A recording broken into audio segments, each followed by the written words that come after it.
सध्या अधिक मास एकदम धूमधाममध्ये सगळीकडे चालू आहे आणि अधिक मासानिमित्त गंगापूजन केलेलं खूप पवित्र समजलं जातं आणि महिन्यातून एकदा तरी आपण गंगापूजनासाठी यावं असं म्हणतात. म्हणून म्हटले चला आज आपण जाऊन येऊया. तर पैठण येथे आम्ही आलो गंगा गोदावरीच्या पूजेसाठी आणि इथे आज खूप सुंदर सुंदर मूर्त्या वगैरे विकायला ठेवलेल्या होत्या आणि अधिक मासामध्ये विशेषतः तांब्याच्या दिव्याचा खूप जास्त मान असतो म्हणून ते तांब्यांचे दिवेसुद्धा खूप विकायला होते इथे.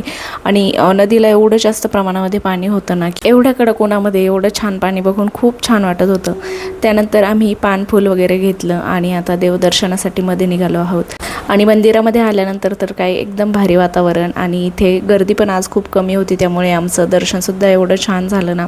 आणि इथे छान असा सप्ताह पण चालू होता बाहेर, तर त्यामुळे मंदिरातील वातावरण एकदमच भक्तिमय असं झालेलं होतं. आणि आज मम्मी पप्पासोबत मी आलेले होते देवदर्शनासाठी. त्यानंतर आम्ही दोघी माहिले की इथे म्हटलं चला मंदिरामध्ये सगळ्या बायका बऱ्यापैकी फुगडी खेळताना आम्हाला दिसल्या, तर आम्ही सुद्धा फुगडी खेळली, एकमेकींचं दर्शन घेतलं. आणि आता इथे मंदिराच्या बाहेरच काही फोटोशूट वगैरे आम्ही करून घेतला. शर्यू तर खूपच खुश होती. त्यानंतर धरणावर आम्हाला जायचं होतं पण खूप ऊन असल्यामुळे आम्ही तो प्लॅन कॅन्सल केला आणि डायरेक्टली घरी येण्यासाठी निघालो.